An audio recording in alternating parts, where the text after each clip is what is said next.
Francis, I'd love to hear your thoughts on sort of our obsession with personal purpose or individual purpose, right from when we start to intellectually perceive the world.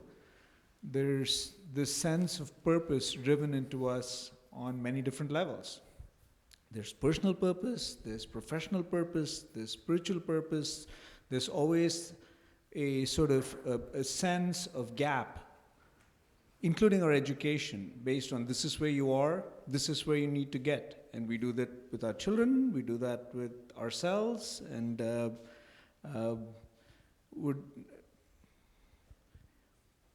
what if we just got rid of it, and what would that mean just in terms of evolution of life and humanity, and is that even feasible? Just recognizing the harm that it seems to do. Just that we have been taught the wrong thing. Because the purpose of life is very simple. It's happiness. That's what all human beings are seeking. Even the ones who say, the purpose of life is to be of service of others. The purpose of life is to sacrifice your life for your country. The purpose of life is to live a life of tapas, of austerity for God, right? To beat yourself up constantly, right? Every morning and every evening, to have a big whip and to whip yourself. That's the purpose of life. Great, right? S&M is okay with me. I'm open-minded, you see what I mean? So it's okay, it's not my cup of tea, but ultimately, we have to come to the conclusion that even those who claim that they are not seeking happiness, they are.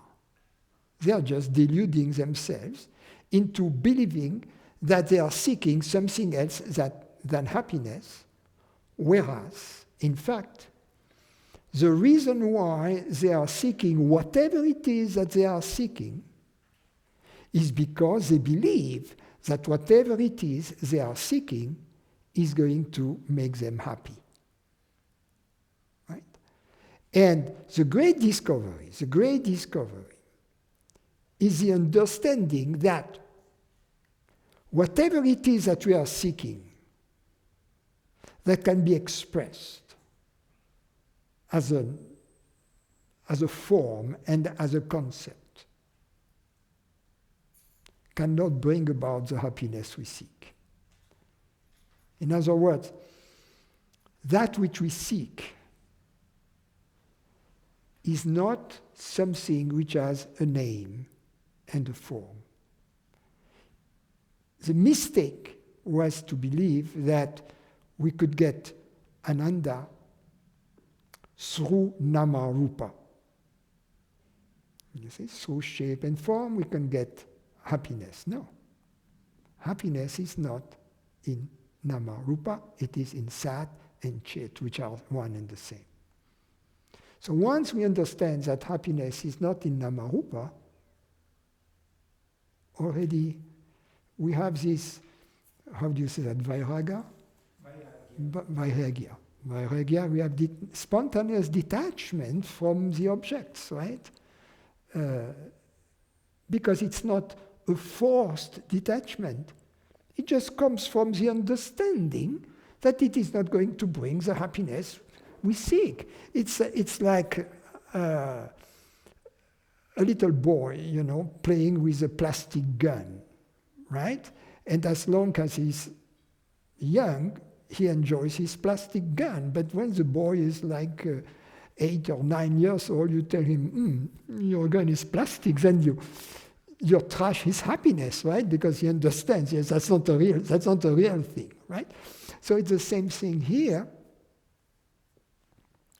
The moment we understand that whatever goal in life we were seeking is not going to make us happy, it's like I'm the party pooper. You see what I mean? I'm the guy who tells you, I'm sorry, your plastic gun or your plastic doll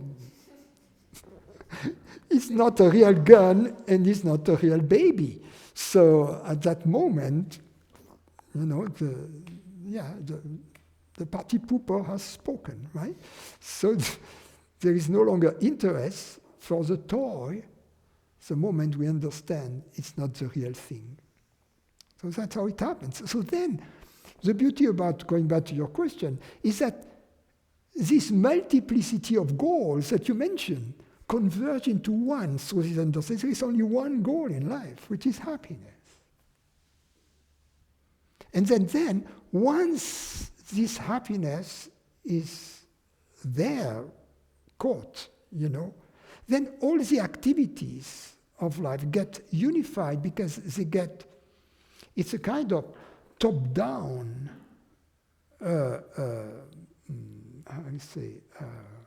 top-down, it's like a rain, that it rains onto all the aspects of our life, and they get unified even behind the scenes, so to speak. So that this compartmentalization in our goals and, family life, professional life, entertainment life, whatever lives we have, everything gets unified because it rains down from this one single experience.